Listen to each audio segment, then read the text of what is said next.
it's me again. So we've stopped outside Justine's house, and I'm gonna go ahead and turn the camera around. Everyone's just sort of paying their respects here to the family, to Justine's family in the community.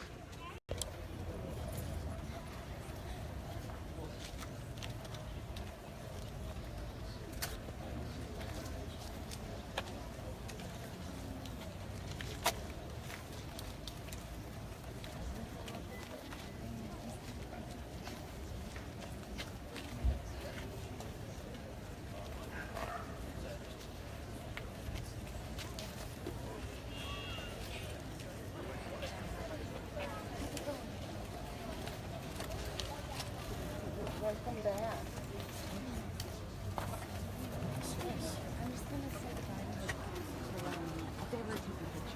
Come on here. I think I'll get my glasses. Oh, so no, it doesn't have to be right now. I have a couple.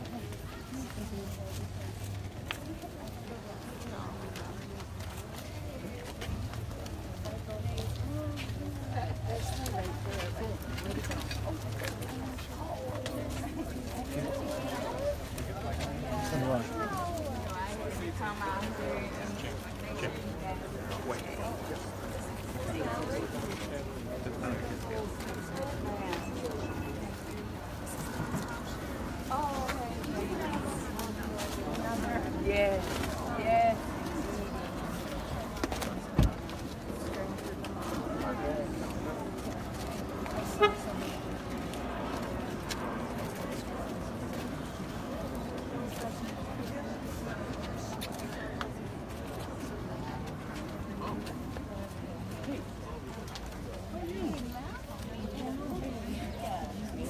I think I must have your wrong number. I think I trying to reach out to you.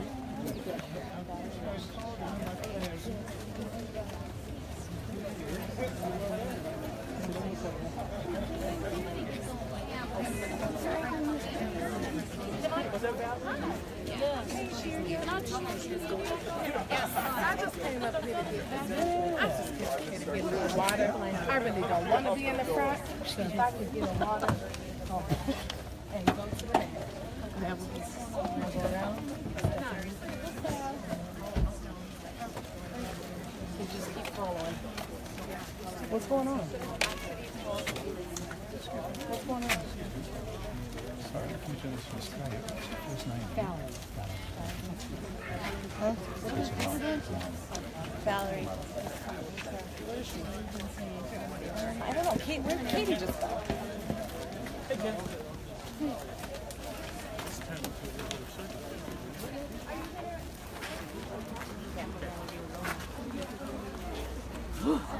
So as you can see, lots of media here wanting to know what's happening.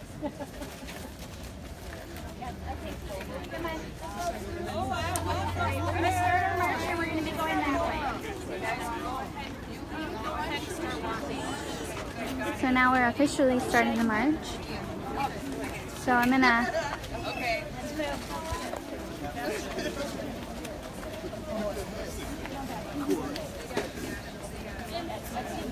Absolutely. You know I had to come. You know I had to be here. I had to come. You guys can't. You can't. If you slow down for the media, they're going to keep doing it. They need to move out of the way. I'm just speaking from leading 100 marches. Hey! I think these people might like the video. So as you can see, we're faced with some media in front of us, which is why we're going a little slower, but we're go ahead and marching.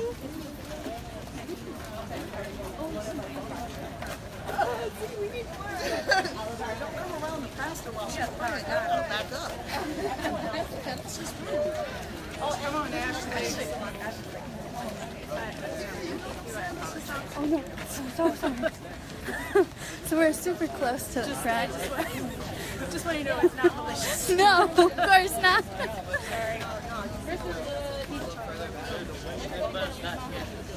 Particularly because the mainstream media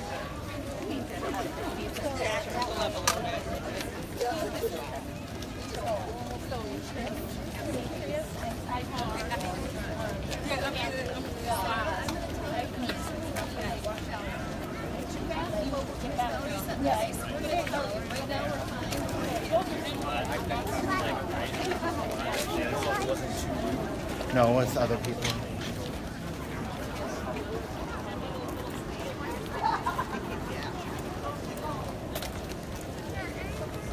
You're have fun week? Yeah. Okay.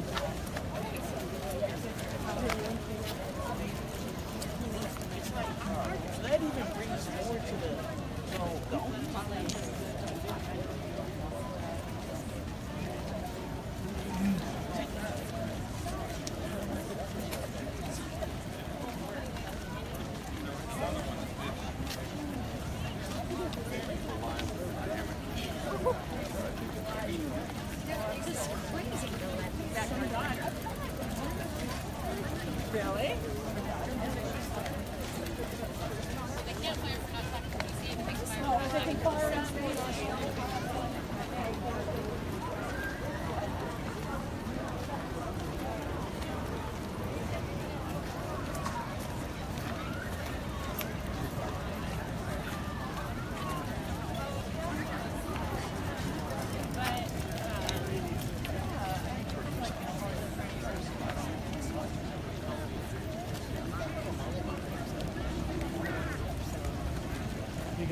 Sorry.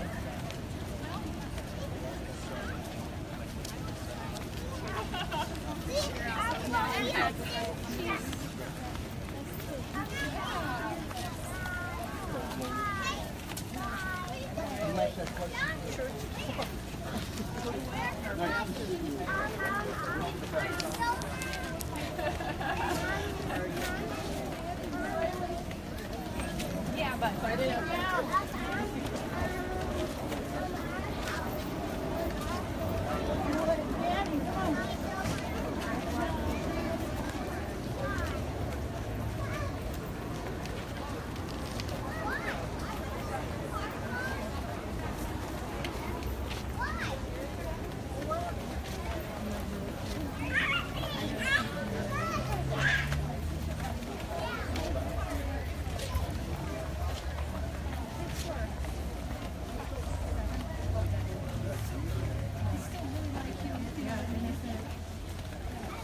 So if you're just joining us, we are here marching in Minneapolis, Minnesota, marching for justice for Justine and all of those whose lives have been taken from us by the police.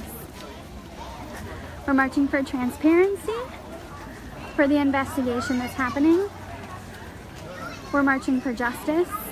We're marching for the truth. And we're marching for change. A change needs to happen. We cannot continue having bloodshed in our streets. Justine called the police because she heard what she thought was an assault happening in the alley. And shortly thereafter, they took her life. And so we're here marching for her and for all of the people that have died, have been killed, have been murdered before her. So at the end of the march here, we're gonna be at a rally location at a park, and we're gonna hear from some speakers there. So stay with us or share this video with your friends. Ensure that Justine's memory and that the voices here are being heard.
chanting happening at the front of the march. I'm going to try to get closer for you.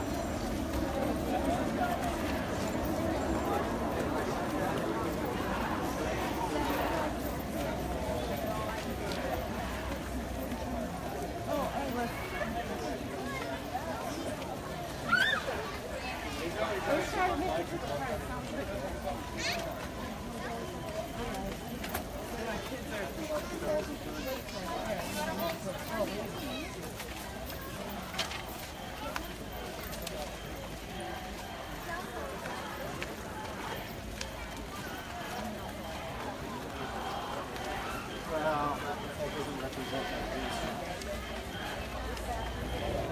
You gotta be due diligence on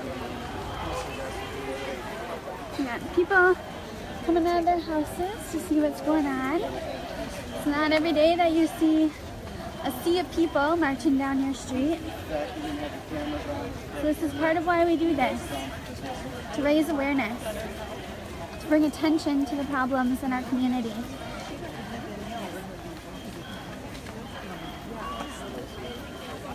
I think she's been off all of us since she's been comfortable.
What route are we taking? That's a great question. I believe we are on Washburn. There's a street sign coming up, so we'll see. It was just a straight shot down Washburn, I believe, and then we're going to turn when we get to the park.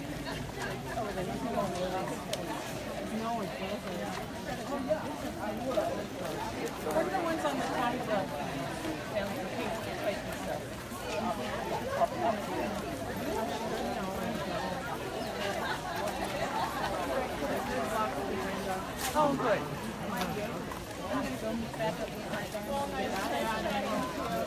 Thanks for coming. And thanks for the sign. Shall I find you after? Yeah, if you want. Okay.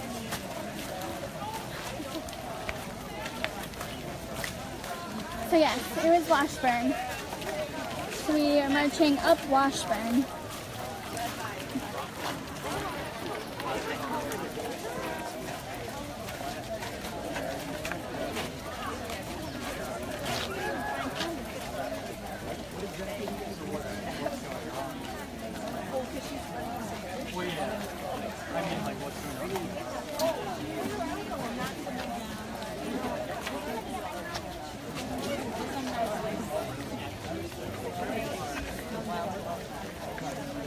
Not what I would have written for today. It's something I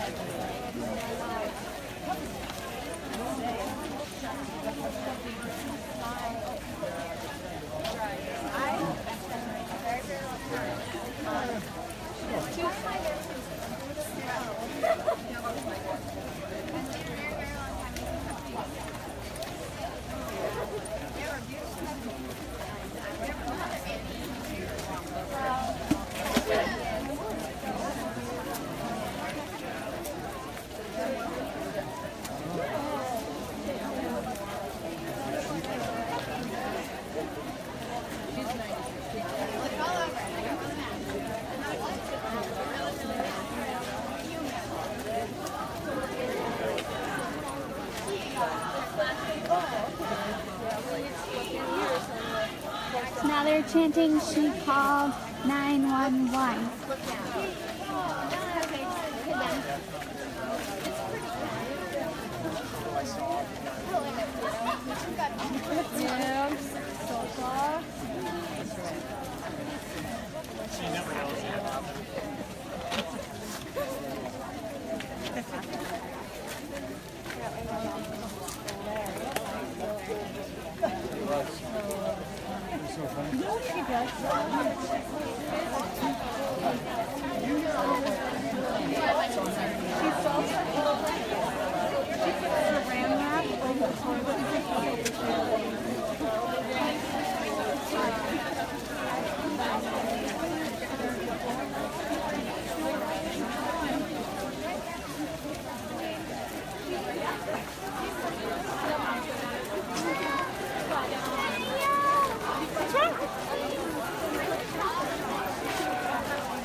No justice, no peace. Prosecute the police. No justice, no peace. Prosecute the police. No justice, no peace. Prosecute the police. Prosecute the police. No justice,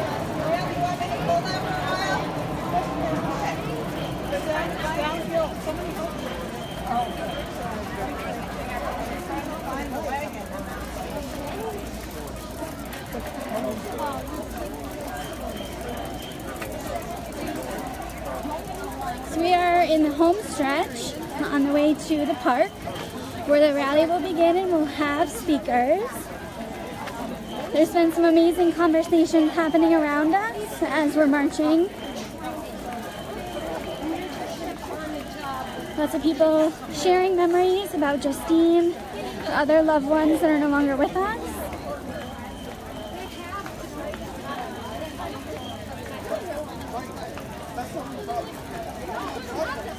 And the most powerful story that I heard as we were walking, I don't know if any of you caught it, was a group that were saying that they just heard about this march today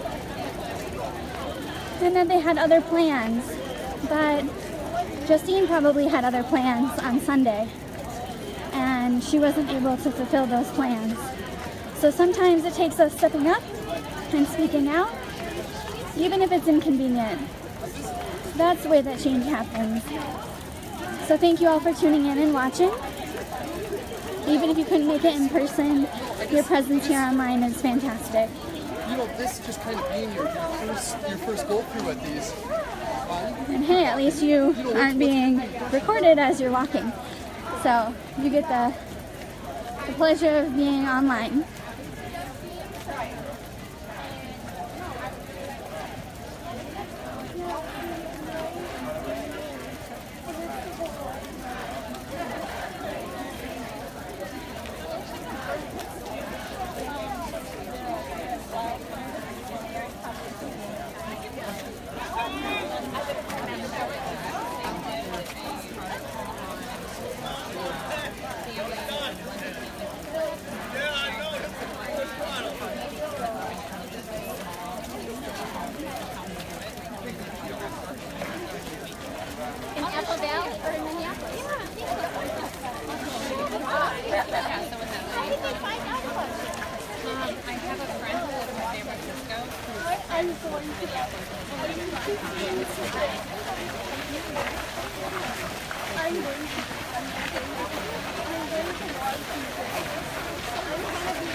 Yeah, no kidding.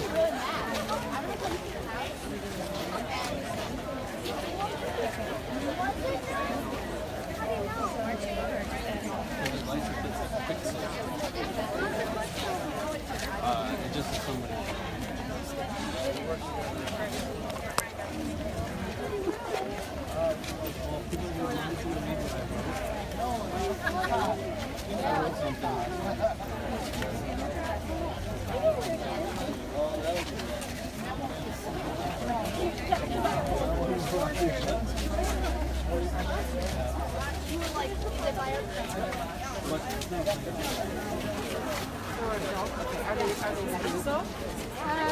Inside, they're nicer inside.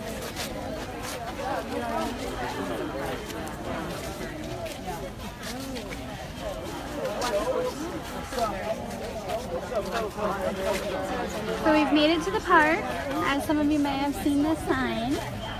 And now we're just getting to the spot where the rallies are. As you can see, this little girl has a candle, which was something that we had encouraged. Electric candles were welcome.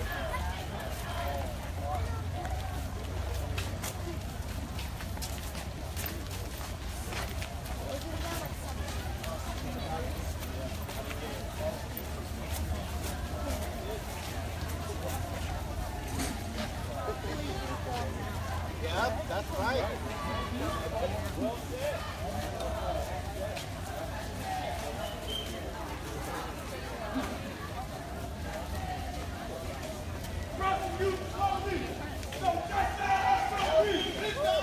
So now we're to the rally section.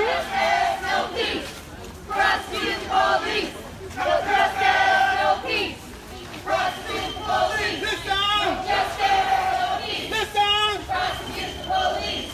No justice! No peace. Prostitute police. No justice! No peace.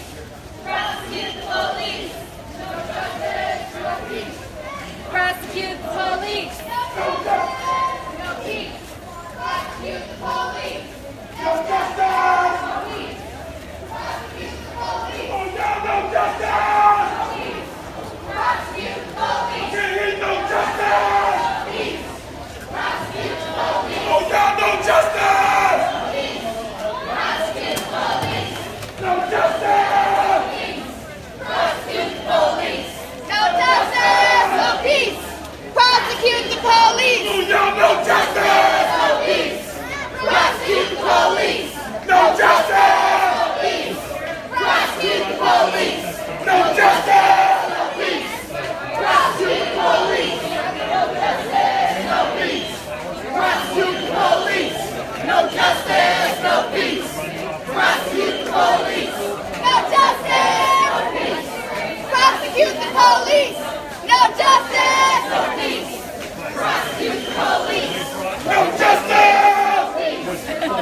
No KKK, no racist USA.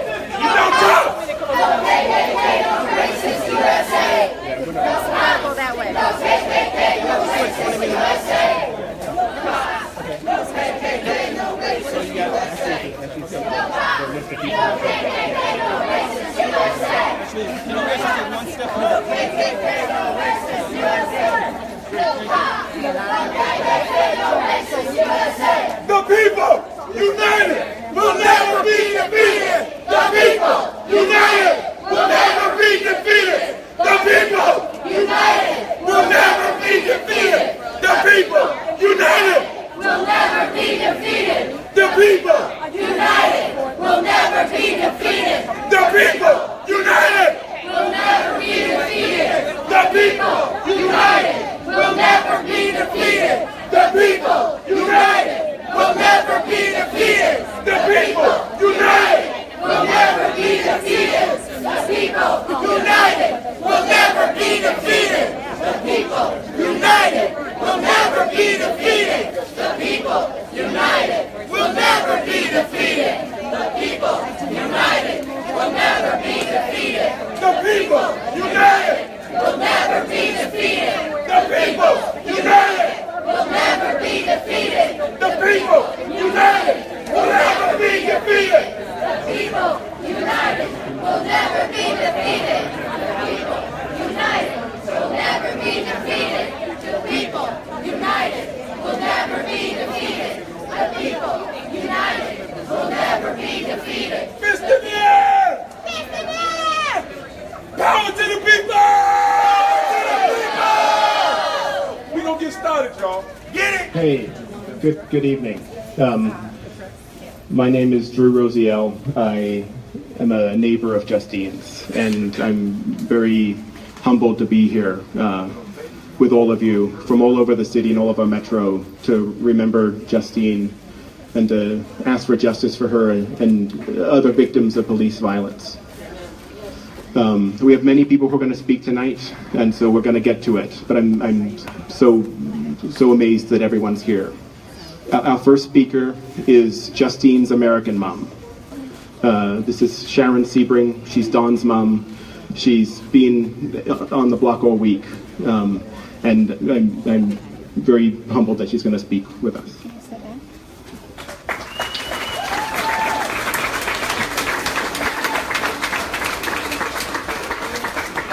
I am very honored to be in the company of Philandro's mother and all of you who really understand that there is an issue that is now seems to be front and center in this country.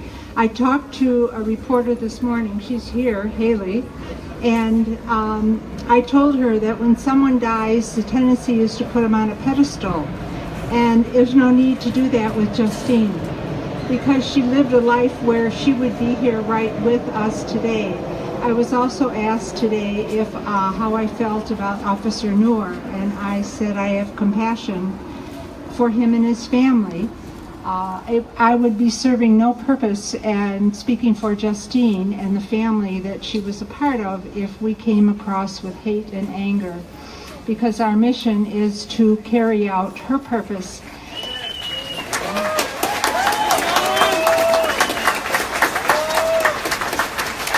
I spoke about her in a group of people today, and I'm a yoga teacher, and I went into my first class today determined not to bring my issue into my class and my students.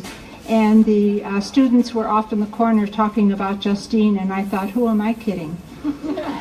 She's everywhere. No matter where you look, no matter what magazine or internet site you open up, Justine is there. And I'll say one word, 3 words, to give you joy.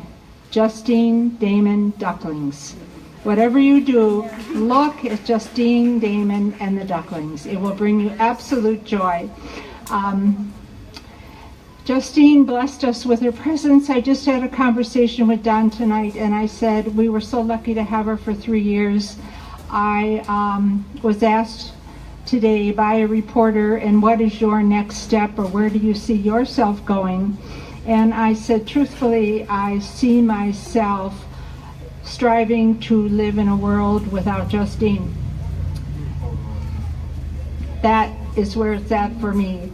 I have suffered loss before. We all have. We all know suffering.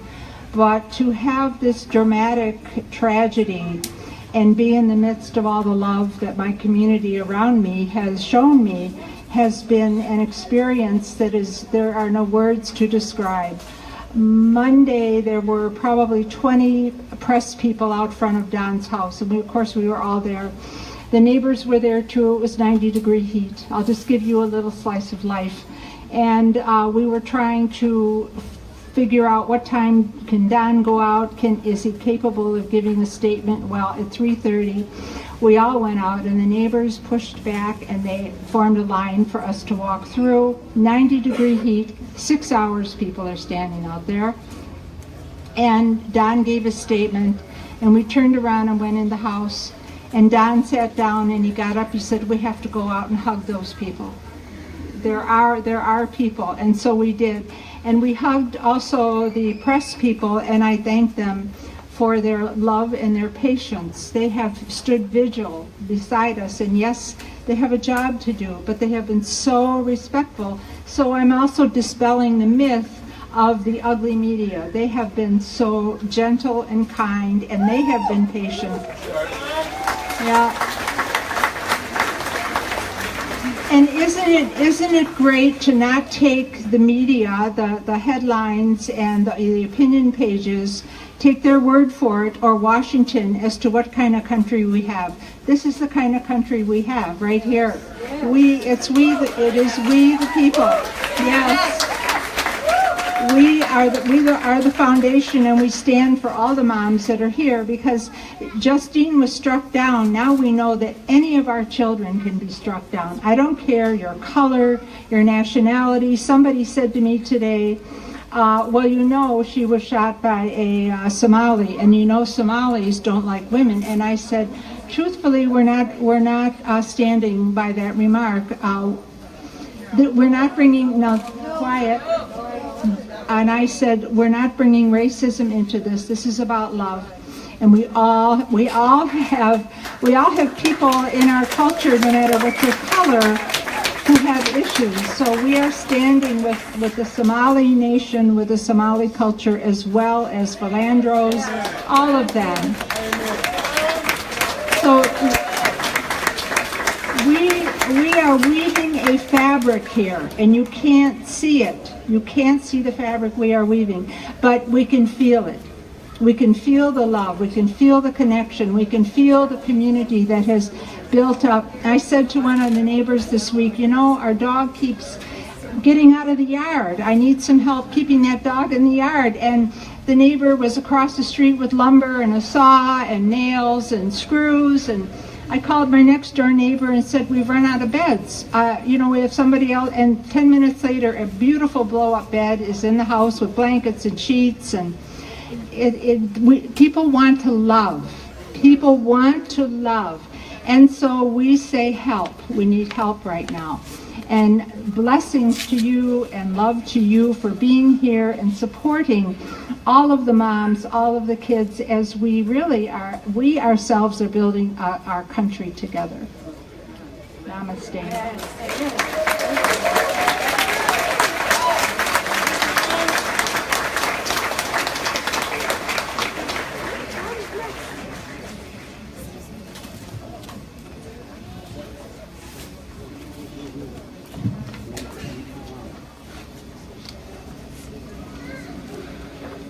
Hello, my name is Janelle Masterson. I'm a neighbor of Justine and Don's, but unfortunately I live closer to where Justine's life ended than where she lives her life. I did not personally know her, but the more I learn about her, the more I wish I had. My husband Ryan Masterson wrote this last night, and it is with his permission that I share it with you.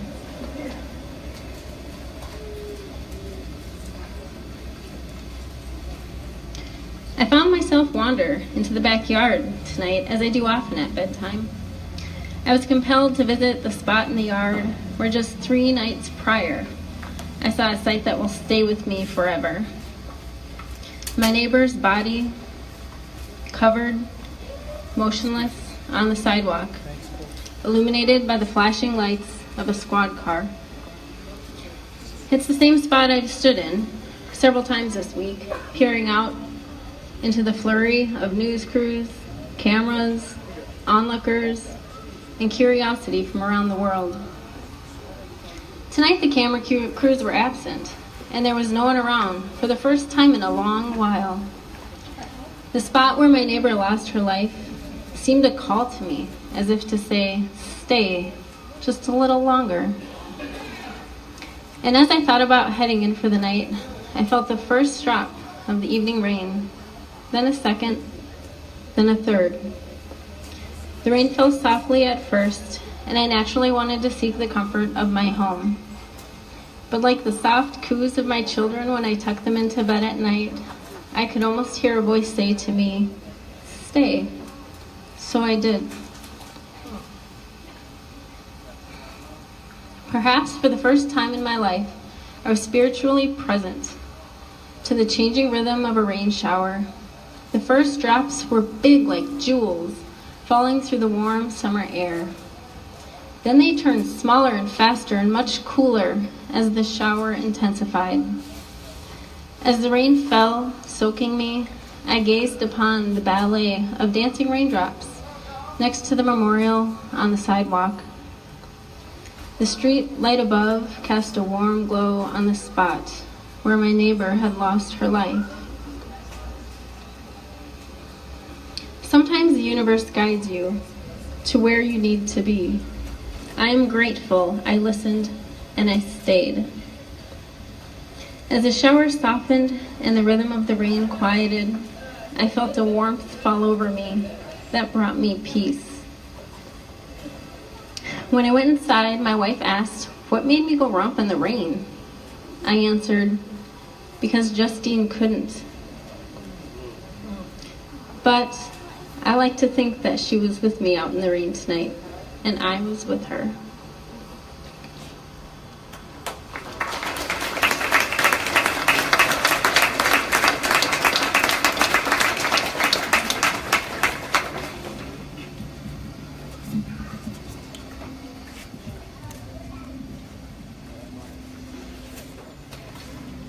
Hello, my name is Sarah Cunin, and as a neighbor of Justine, I want to first give my condolences to Don, the Damon family, and all of Justine's family and friends in Australia.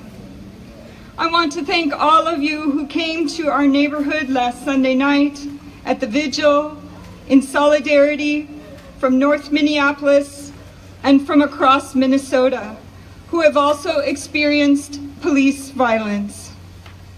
I stand before you today heartbroken. For 28 years, I have lived and raised my family 1 block away from Justine, where she was killed. On my block are some of my closest friends with whom we have a tradition when somebody loses a loved one. The neighbors are there for you, not only with cards and meals and hugs, but a memorial offering and continued ongoing support. I'm here today because this tragedy is close to home for me in a way I have never had to experience before with the police shootings in this city. I have to be honest here and explain my privilege. I have felt completely safe in my neighborhood as a white woman, a mother, a wife, and a citizen of this city. I walk everywhere, and it's in those walks I met Justine. But I stand before you now to tell you that today I feel scared. I don't feel safe in my neighborhood. My illusion of comfort, living in a middle class to upper middle class, predominantly white neighborhood has been shattered.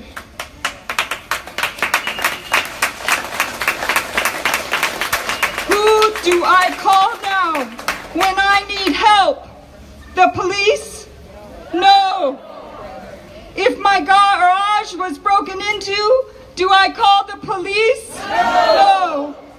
If my neighbor is hurt, do I call the police? No. If I had an accident, do I call the police? No. I just don't know anymore. We have a major problem with police violence in our city, in our country. This is not about one police officer. This is about a broken system of policing.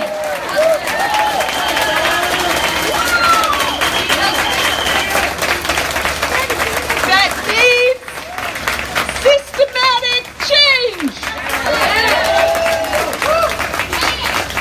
As a white woman, I have never had to worry about my own safety when calling the police, but I know that is a luxury that people of color in our city don't have. Valerie Castile, Philando Castile's mother, didn't get to call the police without worrying about her own safety or the safety of her son. People of color have been killed by the police for far too long.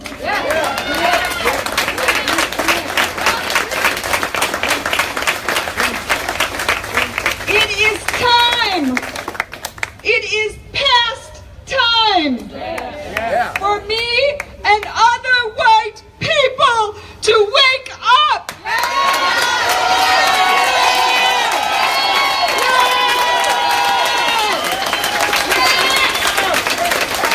To that reality, because it is all our realities now. These are all our mothers, all our children, our sons and our daughters. We all deserve to feel safe, including our Somalian neighbors who were already facing threats that are only intensified now. And so I stand before you today to say it is time to join in with all of our sisters and our brothers to end the culture of police violence. Will you join me? I can. Let them hear it louder. Will you join me?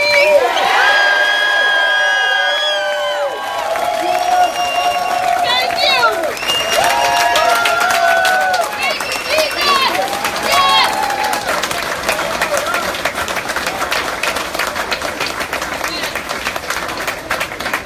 Hello. So, today, my name is John Thompson. Most of y'all know me from my friend Philando Castile was murdered in this pretty much the same manner that Justine was murdered in.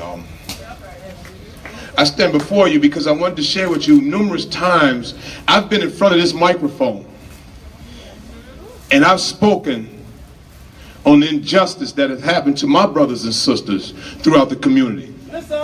And I've spoken to several white communities and asked for allies in the community. Some here in the crowd today. I screamed, please help me. I screamed, the police are killing us.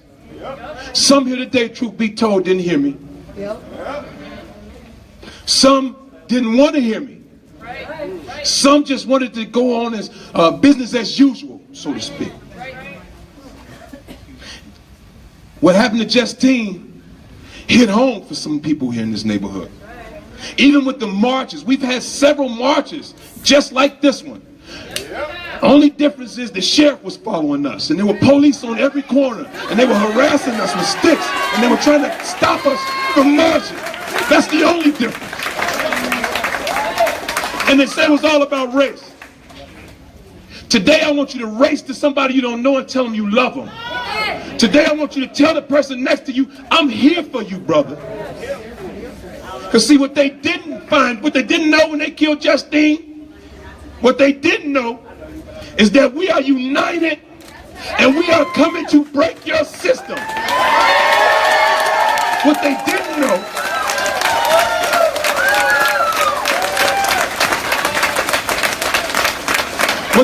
know is now we have allies. We have allies to speak for Philando.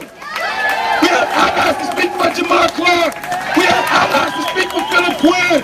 What you didn't know, Minneapolis, is we're coming. Janae Harto, you don't have to talk to us today. Bessie Hodges, you don't have to talk to us today. But we are coming to talk to you. And you will listen to us. Too many mothers crying. This man was months away from marrying his queen, guys. This man was months away. You are serious? I never thought in a million years I'd be standing in front of a microphone speaking on behalf of a white woman being murdered by the police. Oh, they're getting beside themselves here in Minnesota. And somebody needs to say something about it. It's not about race. It's not about white. It's not about black. It's about the police keep killing us.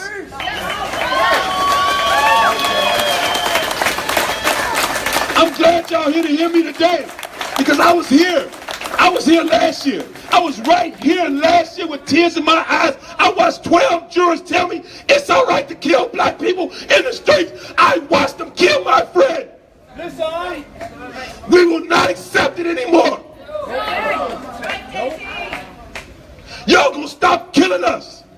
And they don't have no color. They're getting very bold with it now, because they have laws. They have laws that say they are protected. Mere fear for my life. How do you have cowards patrolling our streets?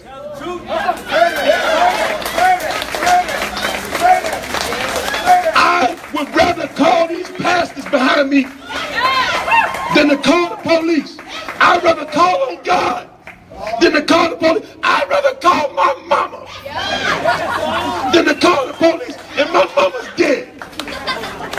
I will not call the police to save my life, because they'll take my life. This woman called the police because she was safe. She called the police because this is a beautiful neighborhood. I Ubered through this neighborhood at night. You can hear a church mouse walking through these neighborhoods. So for this officer to say he was startled? No! No! But what you did is startle us. You sparked a fire in us that will not go out. I asked the same question. I asked the same question just last week. I said, where are the women from the Women's March? I said, where are the pink hats?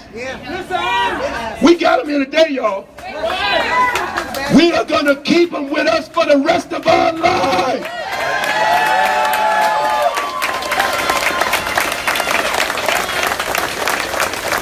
If I can I get y'all to hold your fist up in the air? My brother Danny on vacation, but my brother Danny Gibbons told me these are our antennas to our loved ones. These are our antennas to the ones we lost. Hold them antennas in the air. I want y'all to say, we have a duty to fight for our freedom. We have a duty to fight for our freedom. We have a duty to win. We have a duty to win. Here's the important part. We must love and support one another. We must love and support one another. Say it again. We must love and support one another. We must love and support one another.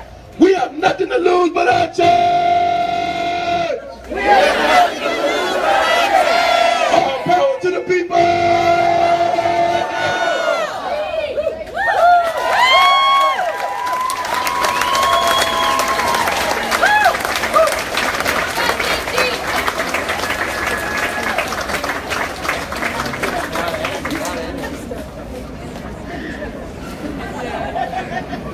Hi. I'm Drew Rosiel again. I get to follow Sarah Coonan and JT. But I'm a neighbor, as I said earlier. And I want to start by saying I'm holding Dawn, Zach, and Justine's parents and many other loved ones in my heart today. Many of us neighbors, our hearts are broken open wide, and will be for a long time. I'm a husband, a father, and have lived in this neighborhood for 7 years. I didn't grow up in Minnesota. Coincidentally, my family is Australian, and I spent most of my childhood in Australia and Iowa. It's a long story. But I fell in love with a Minnesotan, and this state, and this neighborhood, and my neighbors, and they've been so welcoming to me. I have never, ever felt unsafe in my neighborhood, and I would never have thought twice about calling the police if my own safety felt at risk until this weekend. So it's been a really tough weekend for the neighborhood, but we can only imagine the nightmare that Dawn and others are going through. On the night of July 15th, neighbor Justine Demond called 911 asking for help due to her concern there was an assault in the alley. That's who Justine was. A few minutes later, a Minneapolis police officer shot her dead. None of us have begun to receive real answers as to what happened in that alley. In the last couple days, police lawyers have been spreading a narrative that her killing was justified, insinuating that the police can shoot any of us at any time due to a reasonable concern for an ambush.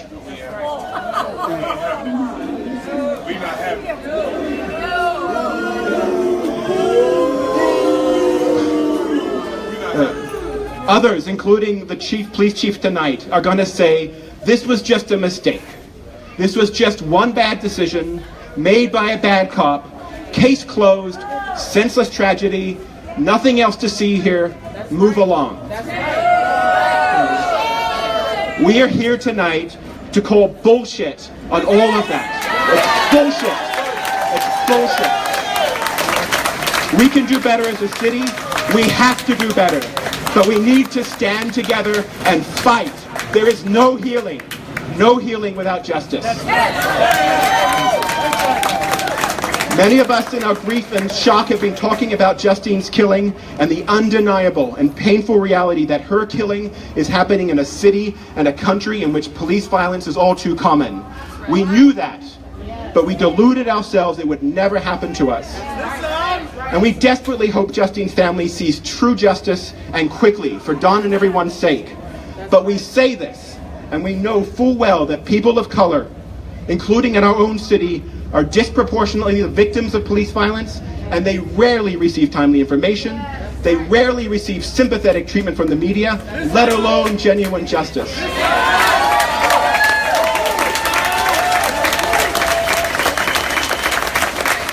We witnessed 2015 with the neighbors of Jamar Clark, an unarmed young black man who was killed by Minneapolis police, gathered together at the 4th Precinct to ask that the police actually serve their neighborhood's true safety and well-being, and not be a source of harassment, violence, and the conduit to mass incarceration.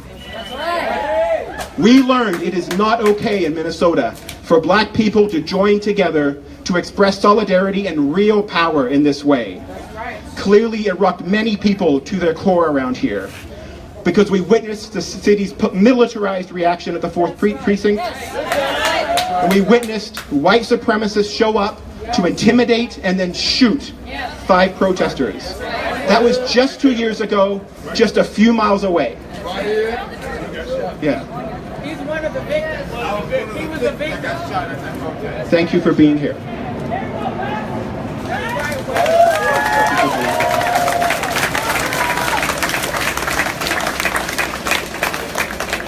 Like many, we remain in disbelief about the killing of Philando Castile, who was pulled over for driving while black and gunned down because a frightened cop was frightened, not because he represented any threat. There has been no justice for Philando. We know it is undoubtedly a sign of our white privilege that we continue to be surprised his killer walks free. We think the system typically works for people like us, and it is our failure to listen and believe and value the experience and humanity of our neighbors of color that keeps us surprised. We have no excuse. We hold up tonight James and Wilma Clark, Valerie Castile, who marched with us. She marched with us.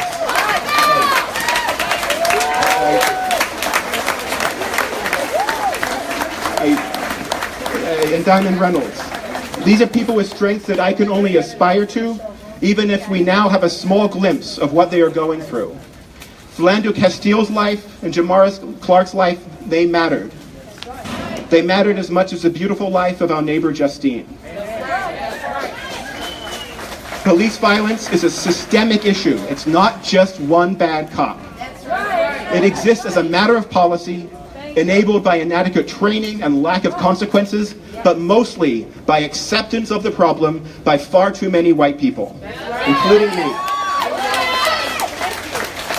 True systemic reform to end police violence is never going to happen unless a large number of us join together and demand it. This is our problem. People of my neighborhood, this is our problem. No one is going to fix this for us. We need to demand this with our voices and our votes. Sarah and I have a list of demands. I want to, before that, finally say that we deplore the vicious, racist, and Islamophobic attacks against our Muslim and Somali community that are occurring. We worry for our Somali neighbors' safety. To our Somali neighbors, I want to say, most of you have been here longer than me. I came to your city. We share this city we call home. It is yours, as much as it is mine or anyone else's. And I am glad you're here.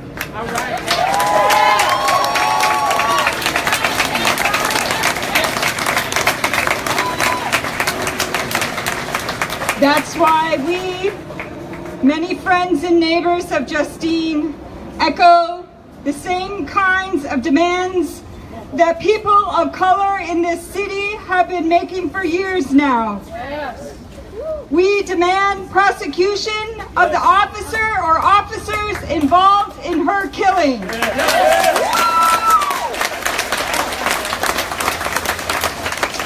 We demand the release of any dash cam audio and all additional pertinent information. We do not feel the authorities and city leaders have been honest. They've been intentionally vague. We demand an independent federal investigation.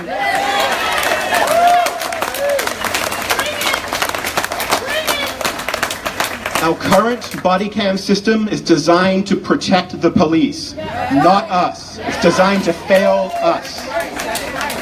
We demand a Minneapolis Police Department body camera policy that takes decision-making about when the cameras are on out of the hands of individual police and results in real consequences for their misuse.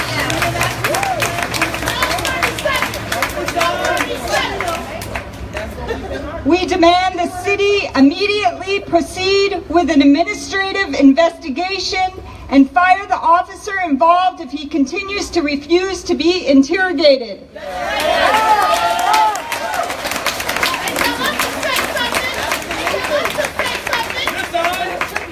We'd like to demand immediate, deep, systematic changes to how our city polices, but we do not believe they are willing to do this. We, all of us, have to join together to demand this for all victims of police violence. There are groups of individuals, some of whom are with us here tonight, who have been leading the effort to end police violence and community-damaging policing. I cannot tell you how grateful I am that they are here. They are here for us. We stand with them. Join us. We all need each other. Thank you.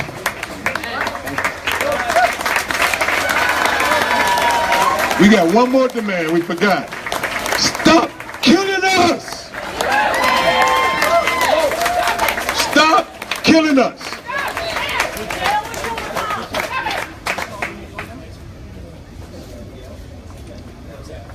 Good evening, everyone. Hello, hello. My name is Leslie Redmond. I serve as the Vice President for the Minneapolis NAACP.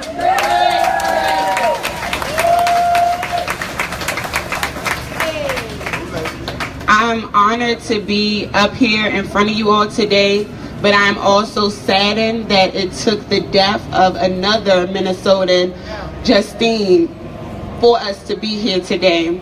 And this is saying that enough truly is enough. That's right. We have to stop allowing the police force and this systemic injustice to take our loved ones. That's right. It should not matter the color of their skin. It should not matter the zip code that they live in. It should not matter their sex. We should look at their humanity. And I salute the neighborhood. I salute the family. I salute all of Justine's loved ones and friends who recognize that this is not an isolated incident. This is not an individualized one bad seed in a bunch of apples. This is a systemic issue within the police force that people have been fighting for centuries, right? And now, and round of applause for all of you all out here that are making this a national issue, right?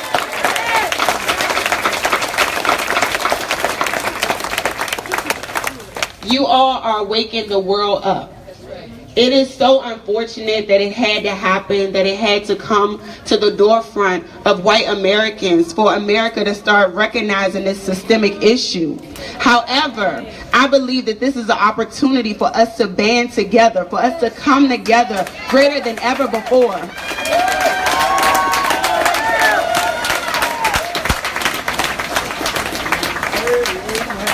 You know, Malcolm X talked about how we're fighting for the wrong fight. We're fighting for civil rights, and we should be fighting for human rights, right? That's right. That's right. Right, sis? This is a human rights issue. We are fighting for human dignity. We are fighting for humanity. That's right. And it's a bigger war going on, right? It's a lot of spiritual warfare. Yeah. But as humans, we have to band together. We have to love one another. We have to see the humanity in one another. That's right. That's why Justine's visual, we talked about how we didn't want to see any of the false narratives coming out. We heard her loved ones start to talk about how she was intelligent, how she was loving, how she was a healer. That is how we want to remember Justine. That's right. Similarly, that is exactly the same arguments we made with Philando Castile. That's the same arguments we made with Jamar Clark. That's the same arguments we made with Sandra Bland and Mike Brown and Trayvon Martin and so many others.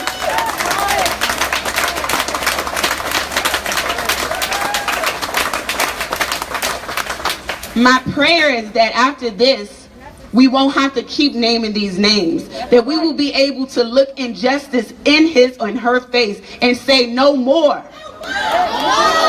No more.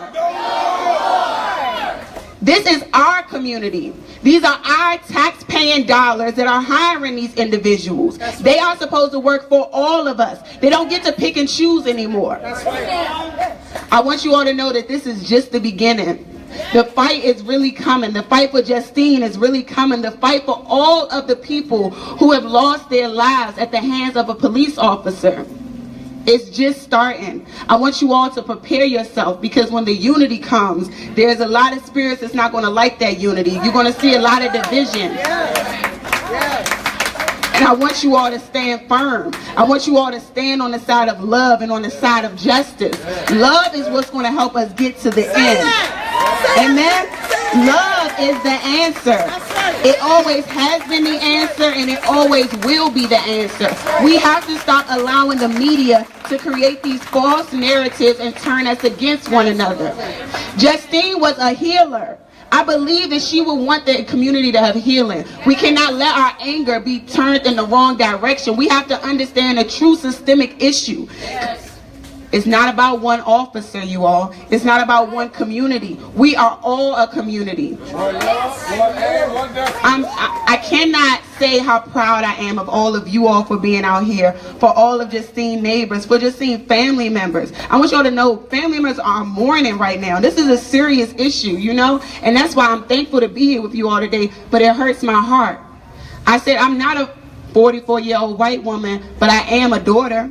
And I could only imagine, I can't even imagine my mom being gone. Do you know what I mean? And so we have to be able to have empathy and compassion for one another, even when the victim doesn't look like us, you all. What's it about? Humanity. Humanity, sis. It's about humanity.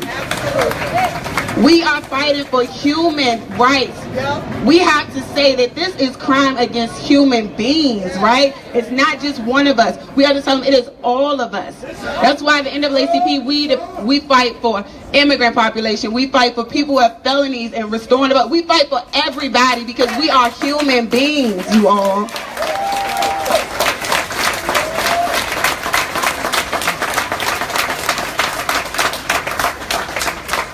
I look forward to the day when we get justice for Justine. I look forward to that day. And when that day comes, I want you all to know that the fight is still not over because this is a systemic issue. I need you all to stand with your brothers and sisters in solidarity and to say, enough is enough. We have this justice, but we need justice for even people who don't look like Justine, right?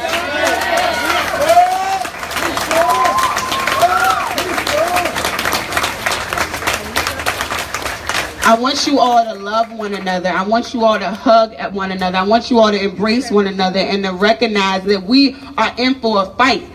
And it's not going to be easy. I don't want you all to think that this is just going to be a walk in the park. It's going to be hard. It's going to be hard for the people who knew Justine as a human being. It's going to be hard for the people who empathize with Justine because she was a human being. It's going to be hard, you all, but I know that we can get through this.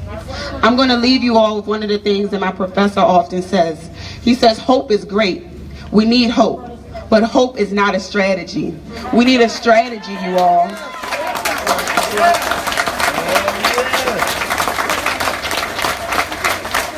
We have to be strategic. We have to start creating our own narratives. We have to stop with the division and we have to stand together. On behalf of the Minneapolis NAACP, we stand in solidarity with the neighborhood, with the family, with the Minnesota Women's March. We stand in solidarity with all of you, and God bless Justine and her family. Thank you all.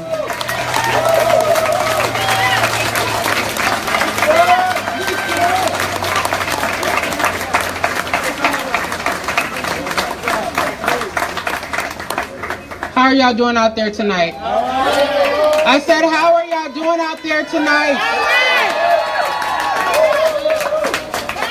My name is Nakima Levy-Pounds. I'm a civil rights attorney. I am a police reform activist. I am a mother. I am a wife. I am someone who can empathize with Justine. I'm here standing in solidarity with all of you. And it gives me joy to see people actually be willing to come outside of their comfort zones and to look more deeply at the problem of policing in the city of Minneapolis, the state of Minnesota, in this nation. And now we have international folks watching, Australia, all around the world, looking at what is happening right here. And many of us who've been on the front lines of this fight, we said that the eyes of the world would be watching Minneapolis and the Twin Cities and the state of Minnesota because we knew that things were reaching a breaking point. And many of us are people who have been praying, who have been persevering, like some of the people who are standing here, who were at the Mall of America during our first demonstration in December of 2014, before people were paying attention, who were standing with us on the freeways, enduring the scorn, enduring the hatred, enduring the hostility, because we were saying enough is enough, that we are tired of people in our community being killed and seeing our cries for justice fall on deaf ears. I'm thankful for the people who stood with us and hoped against hope that at some point there would be a paradigm shift. And it's sad that it had to take Justine's death for that paradigm shift to begin to be ushered in. Because the sad part is that her death is a wake-up call. But here's the reality. Justine helped to unite people in life, so it's only fitting that she would unite people in death. Her death will not be in vain.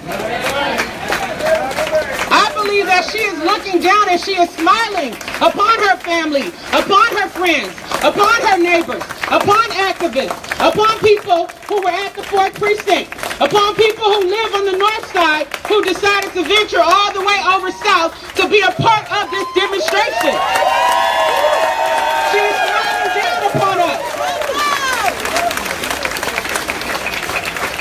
I remember Kathy Jones saying to me the other day that when she went through the neighborhood in which Justine lived, she said she talked to a neighbor who said, I'm glad to see, Justine said to that neighbor, I'm glad to see you with the Black Lives Matter sign. See, that was her heart. And think about the fact that she has brought us all here together, even when people have tried to keep us apart. Yes. Because on a regular basis, most of us live in segregated communities where we don't have to see people who look like us, where we don't send our children to schools with people who look different. We don't worship with people who look different. We don't hang in social circles with people who look different.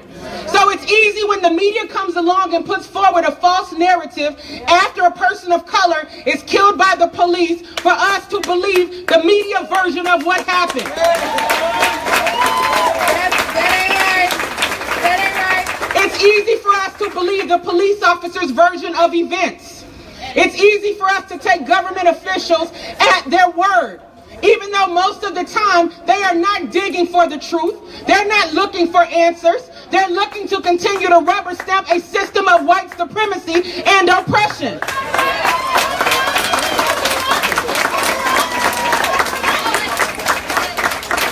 And we all have to get to the point where we do not just place value in the color of a person's skin, particularly if they're white, or if they're affluent, or if they have a great education. Because the bar is set so high in terms of the media narratives because of the type of person that Justine was. And the fact that so many people in this audience can relate to her, the threshold is now set so high that the next time a black victim, a Latino victim, a Hmong victim, a Native victim is killed by the police, it is very possible for us to go back to business as usual if they don't meet that threshold. That ain't right. That's right. And we have to be cognizant of that and understand that every life has value. If it was a homeless person outside of that garage, in that alley, who had been gunned down by the police, that homeless person's life should matter just as much as Justine's life matters.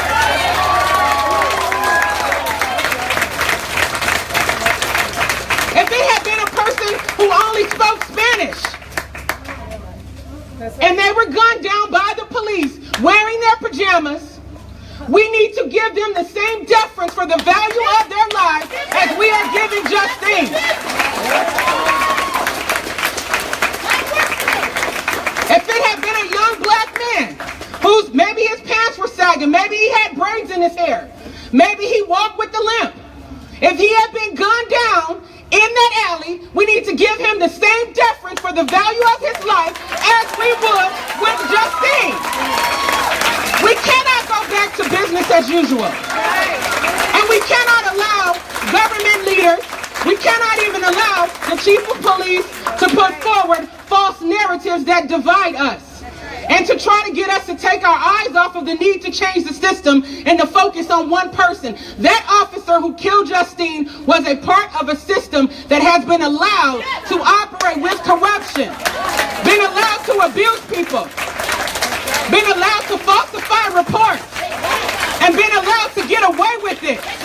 And it's all happened on our watch. And I hold our government leaders accountable. People try to say this is not political. It is political, because if they had done their jobs, Justine would still be alive, Jamar Clark would still be alive, Fong Lee would still be alive, Terrence Franklin would still be alive, and the list goes on and on.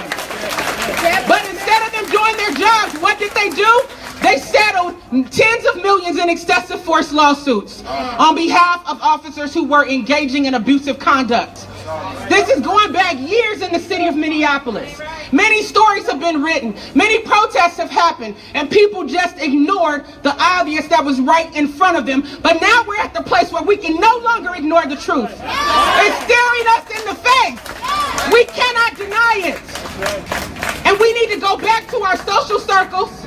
We need to go back to our workplaces. We need to go back to our houses of worship. We need to go back to our schools and institutions, and we need to speak that truth. And we need to challenge white supremacy and white privilege and white silence, because white silence is violence in our community. And it's helping to perpetuate these injustices.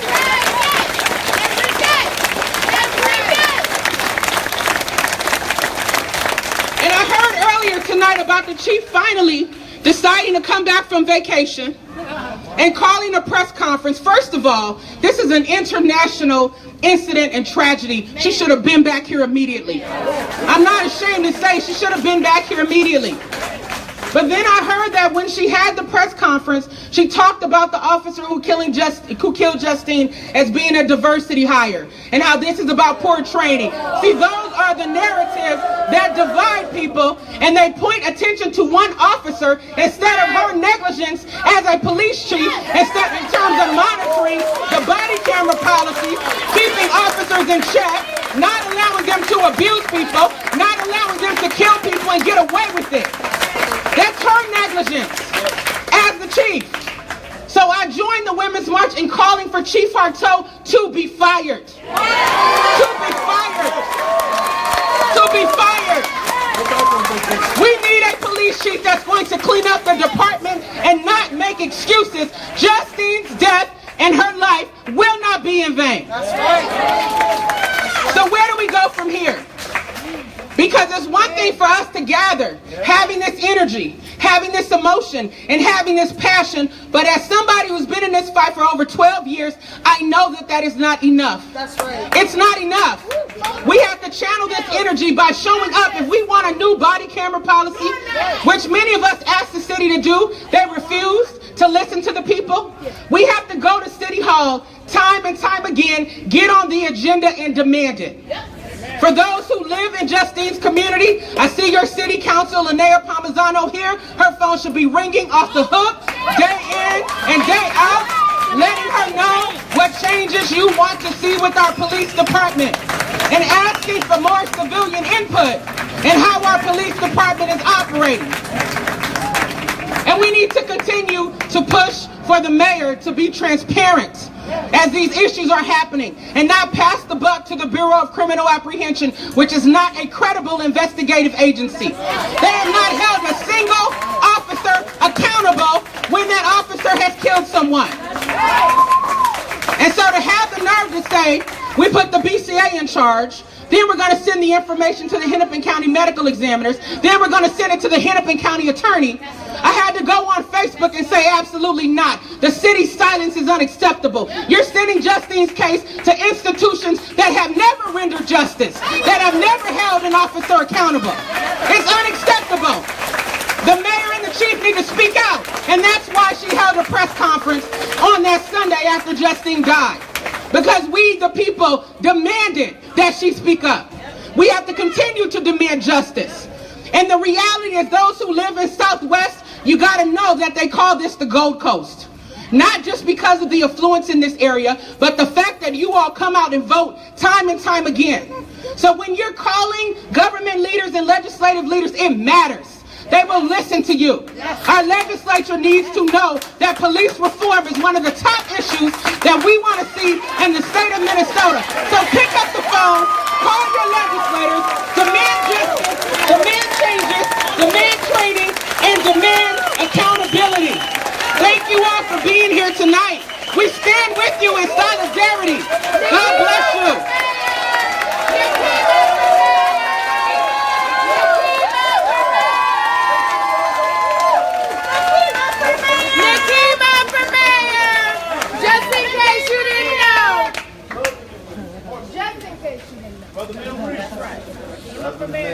Brother Mel. I don't know how I can follow that. Sister Nikema can put it down, can't she? Before I start, applaud yourselves, folks. In fact, let's get everybody. We're not done yet. We're not done yet. Give yourself a big hand.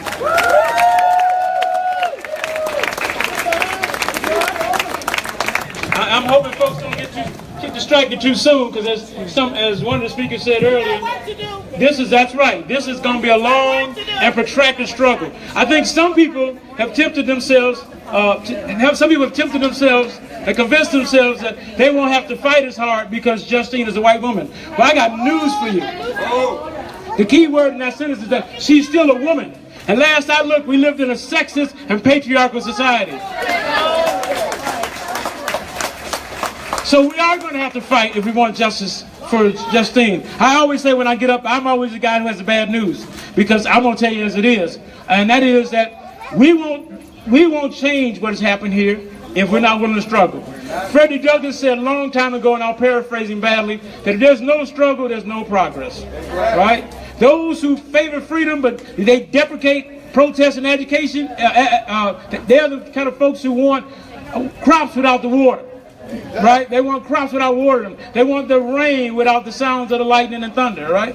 But as Freddie Douglass said, there has to be a struggle. It might be a moral one, it might be a physical one, but there has to be a struggle. You all should applaud. If I can get attention over here, it's getting a little noisy to my left. If you all, I would like for you all to applaud the people who put this on. Please give them a hand.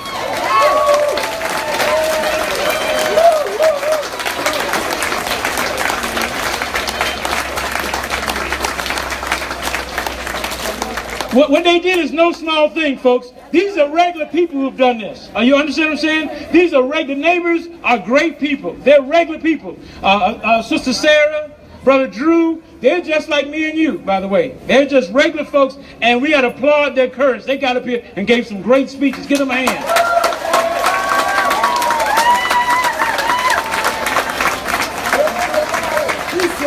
And I have a lot of love for them, because when I met them, the first thing they said was, we want justice for Justine, but we want this to be put in the broader context of police violence in this country and in this locale. And I said I have a lot of respect for them to do that, for doing that. Let me point out to you that there's been a lot of talk about the fact that, this happens in our community and it happens in, this happens in the white community as well, What happens more often is that a lot of white people have convinced themselves, brainwashed themselves, to believe that when something happens to their loved one, somehow it's justified. And that's why Justine's neighbors are a big deal, because they didn't buy into the propaganda. They said that that's right. They said their friend's life is worth fighting for, and they weren't going to lay down for this, right? And say her name, by the way. Say her name? Justine. Justine. Say her name. Justine. Say her name. Justine. Say her name. Justine. That's right. Because Justine was first and foremost a human being. People ask me, well, Mel, why are you coming out to support that struggle? Because you know what I am first and foremost? I am a human being.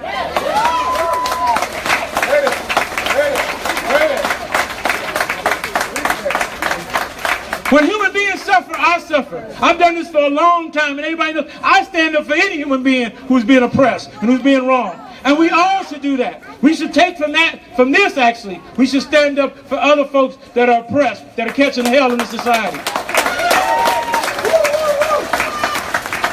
But something happened here, that something's going on that's dreadfully wrong. You know how I know what is going on is dreadfully wrong? It's because you wouldn't have a police department that harassed people because of their color. Would you? No. You wouldn't have a police department that has people driving and having to look behind them and get nervous if they see the lights go on. You wouldn't have that kind of police department, would you? No. You wouldn't have that kind of police department where somebody is killed during a traffic stop. No, would you? No. You wouldn't have the kind of police department that kills a woman who calls 911, would you? No. So it's our job, it's your job to create a system that has a police department that polices us as if we're human beings.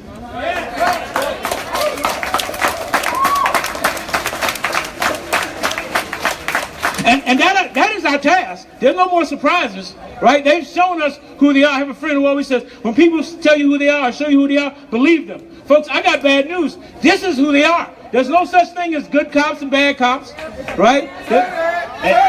If there were good cops, the good cop would have rolled over the bad cop by now. If there were good cops, we would have known exactly what happened in that alley on 51st and Washburn, wouldn't we? Because one of them knows what happens, but they didn't tell us. But that's because they want to tell us the good. And then they say, well, it's just a matter of a few bad apples. Well, I say if there's some bad apples, get rid of them.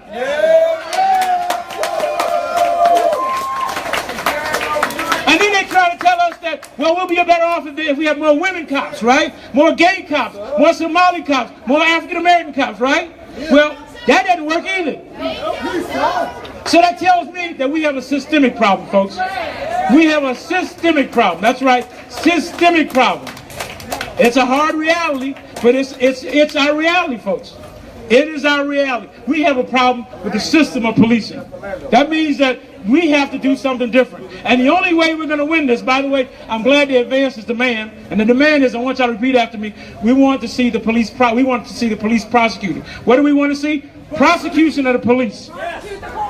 Because everybody gets confused. They'll come away from this and go, we weren't sure what they wanted. We heard a lot of different speeches and what have you. But I think the speakers have made it clear. We want to see somebody punished for what happened here, right? And we're not going to get caught up in the narrative that the press is trying to put out. If you read some of the press, they've already tried to divide us, right? But we're not divided. I look around, there's black, there's white, there's native, there's Asian, all kind of folks here, right? But they're going to try to divide us. They're going to say, well, Minneapolis is divided. The black community hasn't come out. The white community really not coming out. That's not true. People are here and you're concerned, right? And so, you know, as I'm saying, I'm thinking about the fact that during the Occupy movement, they helped us understand who we are. They came with the idea of the 99% versus the 1%. Let me tell you something, because we're making all this differentiation. Let me tell you something. If you're not part of the 1%, guess what you're part of? That's right. So practically, we're all in this together. Now, unless there's some millionaires in the crowd, multi-millionaires in the crowd, we're all in this together, folks. And it's about time that we see that we're all in this together. So what? I'm like Nakima. You know, I don't want to keep giving speeches and whatever. I can give a speech, but I want to encourage us to keep coming back. Support these neighbors, right? Support this coalition of folks who are fighting for justice for Justine.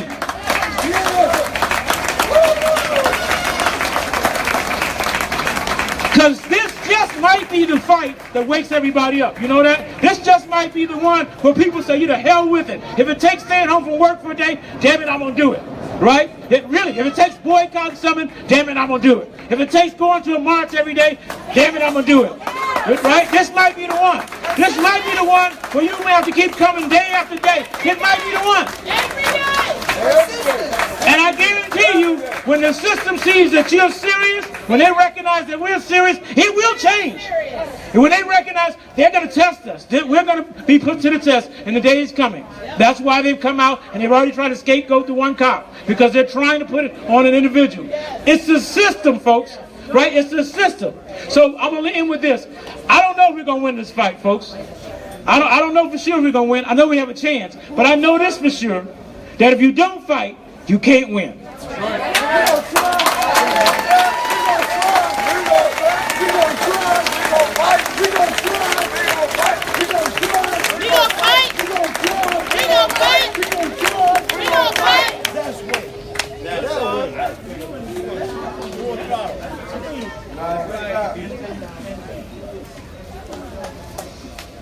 Hi all, I'm Bethany Bradley. I'm an extended neighbor, will call me from now on, because I live like 5 blocks south of all these wonderful people. When I drove by Sunday morning to give a friend a ride, I saw the BCA van in our neighborhood, and I've had enough conversations with people to know that you don't ever want to see the BCA van, ever, in your neighborhood. I called my husband and I told him to get on the internet. I reached out to my friend Jason at NAACP. All they were saying was a policeman discharged his weapon at a white woman. I felt, sorry I'm a crier, you all have to deal with it.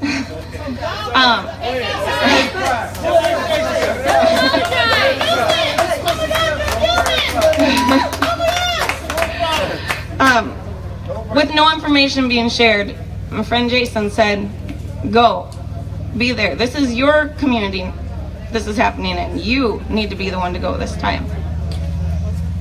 And I did. When I got there, I met 2 of the most amazing, passionate human beings, Zach and Hannah, who were brokenhearted because they lost their mother and no one would tell them what was happening or why. And I held them in my arms and I cried with them.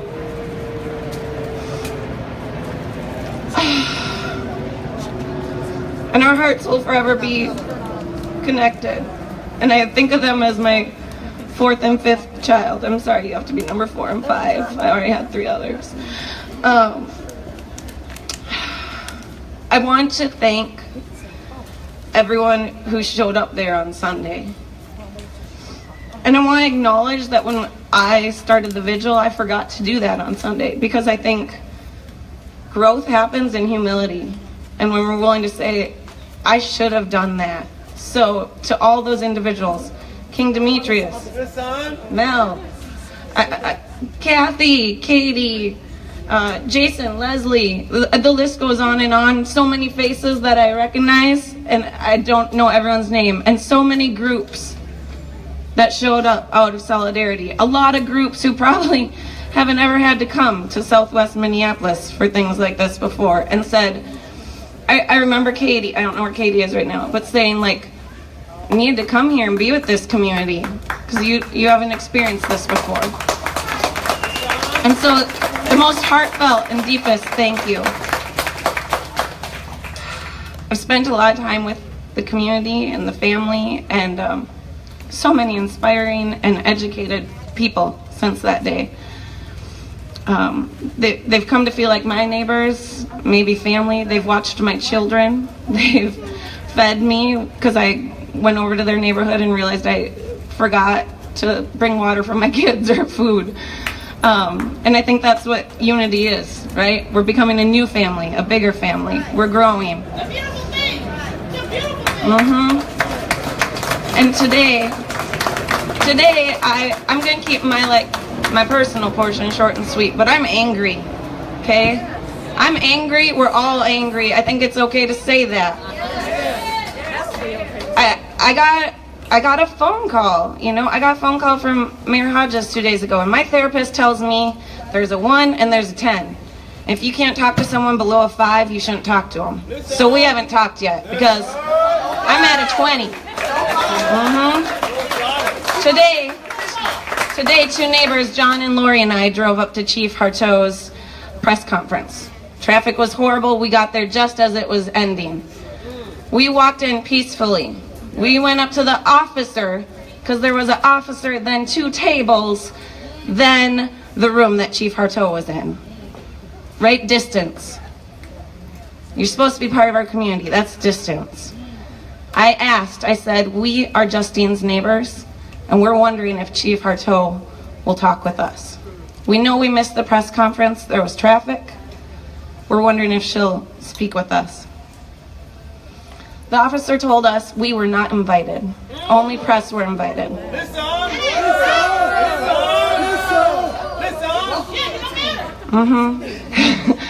Right? This is new for me, and I love all the love and support. And John nicknamed me the pit bull tonight because he saw a side of me he said he didn't know I had. I said to the woman, I said, I understand that it was a press conference. I know we, the community, show up at press conferences. But what I'm asking you right now is to go ask Chief Harteau if she'll talk with Justine's neighbors. The press is gone. Come talk with us, the humans, the people. And I was told no. I pushed again. I said, you're telling me Chief Harteau is saying no. She will not come talk to the neighbors, the people who lost, right? You guys know this. You've been doing this for years, right? Yes. She don't talk to us. No. And we got told again that we were not welcome and we should make an appointment with her office. So that's been my experience. And I told Zach and Hannah I won't stop fighting. I have no intention of stopping for fighting for justice.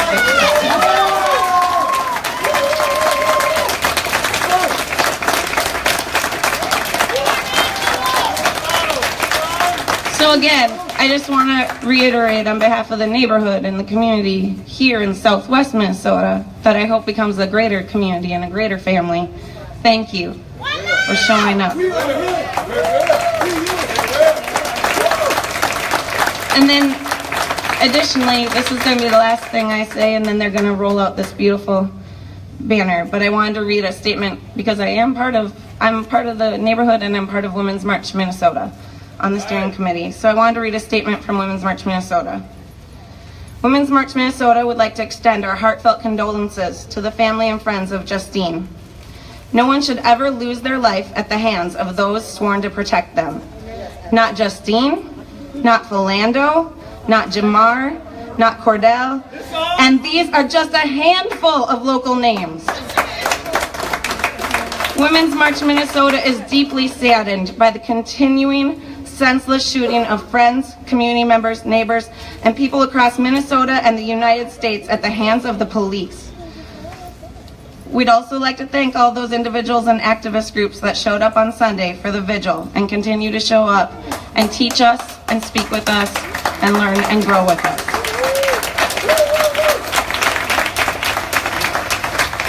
We at Women's March Minnesota are calling for the following immediately. We call for the immediate release of dashcam audio and all pertinent information to the case. We expect a thorough and transparent investigation of Ms. DeMond's killing. Since that has yet to happen, we're calling for a federal investigation that brings all the necessary resources to Justine's case. We want both officers to face penalties for violating Minneapolis's body cam policy. We call for prosecution of the officer that shot and killed Justine. In addition, we are requesting a commitment to hold open forum, community-led meetings with the City Council, Mayor Hodges, and Chief Harto throughout Minneapolis to provide them with a true opportunity to hear all our community's voices and commit to systemic change. At the state level, we want citizen oversight of Peace Officers Standard and Training Board funds, the Philando Castile Fund. We call for transformation of the policing system in our state, requesting that we learn from police departments that have successfully implemented de-escalation and other non-lethal techniques.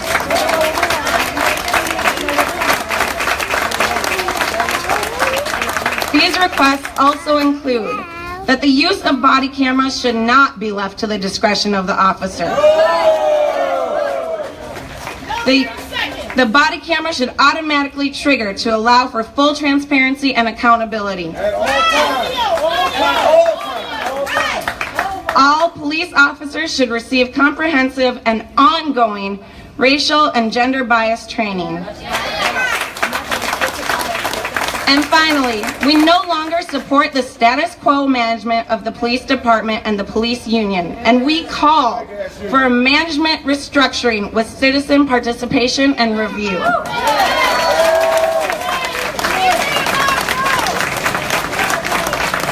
We know Justine is not the first to be slain by a police officer in Minnesota or elsewhere.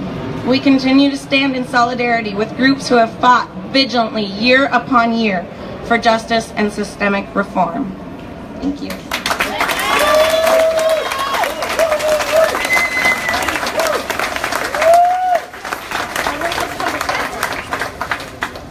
No justice, no peace. Prosecute the police. No justice, no peace. Prosecute the police. No justice, no peace. Prosecute the police. No justice, no peace. Prosecute the police! No justice, no peace! Prosecute the police! No justice, no peace! Prosecute the police! No justice, no peace! Prosecute the police! Listen! Listen! As my friend King Philip says. My name is Michelle Rose and I'm president of the organization Communities United Against Police Brutality. We've been out here in the streets for 17 years in the Twin Cities fighting for things like a decent body camera policy and not that crap they put together and go by.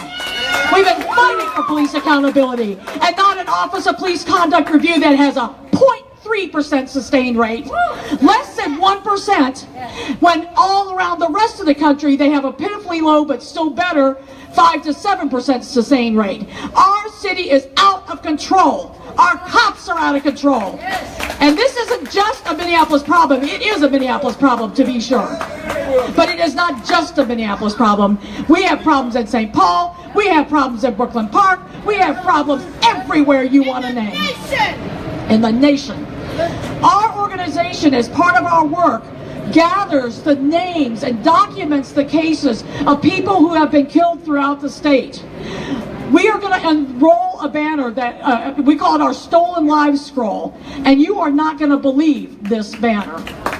This scroll is 30 yards long, and it only has the names through 2016. I ran out of room on the banner. I had to put this year's names on a separate piece of paper. And we're missing 3 people from this because I'm still researching those people. We have had 13 people killed at the hands of law enforcement in the state of Minnesota in 2017, and we're barely halfway through the year. This is going to be a horrible year for this stuff unless we get busy and get doing what we need to do. Our organization has called for a meeting on Tuesday the 25th of July. We've been getting out flyers to you, talking about solutions. We want to remember Justine. We want to feel the pain that we feel, but we also want to make her death have meaning. And we do that by solving these problems. So please come and be part of this meeting and be part of crafting the solutions. And we are going to unroll this banner now. I want to introduce, this is Loretta Van Pelt. She's one of the longtime activists in the streets. She's done a ton of work with Twin Cities Coalition for Justice for Jamar. She's been there every time it mattered. And so I want to thank her for her assistance. And I'm going to need help from all these people on this stage to help me hold this banner.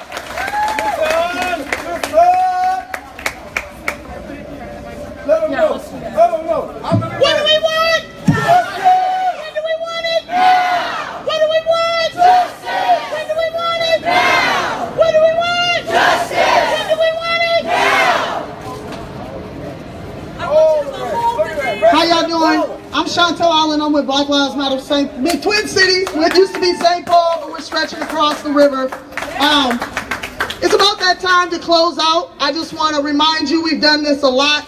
It's really important that we all stay together when we walk back. I didn't see a lot of police officers bothering us on the way here, but we always got to be vigilant about the police, as you know. I like to close out with the Asada Shakur chant because I just feel like it centers us into a place where we can continue this work. All right, so if you guys can repeat after me. We have a duty to fight for our freedom. We have a duty to win. We must love and support one another. We have nothing to lose but our chains. We're going to lift it up a little bit, and I just want to remind you, the time is now for us to unite. The 99% needs to come together, and we need to fight against this capitalist, racist society. I guarantee you, if we bond together and we stand together in love, that we will win this fight. We have a duty to fight for our freedom. We have a duty to win. We must love and support one another. We have nothing to lose but our chains. Now you guys got to let it out of your gut, and we want Justine to hear us. So we have a duty to fight for our freedom. We have a duty to fight for our freedom. We have a duty to win. We have a duty to win. We must love and support one another. We must love and support one another. We have nothing to lose but our chains. We have nothing to lose but our chains. We have nothing to lose but our chains. We have nothing to lose but our chains. We have nothing to lose but our chains. We have nothing to lose but our chains. All power to the people. Everybody, make sure you stay together. We love you. Thank you.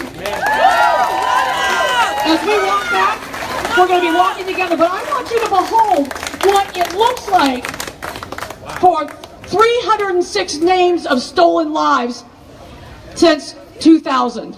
Behold what this looks like, and understand that all of these people mattered to the people that loved them. All of these people's lives made a difference. We are outraged at this, and it must end. It must end. Please work with us to find solutions. Let's come together, let's put the pressure where we need to put it, and let's make some solutions. Thank you all so much for being here. As we move back to where we started, we want to walk together as a group for safety, because now we have to worry about our safety. So thank you so much for being here. Get in the streets, get in the city council meetings, get everywhere you need to go. Get on your telephone, do what you need to do, but we're going to have some justice, y'all. Thank you.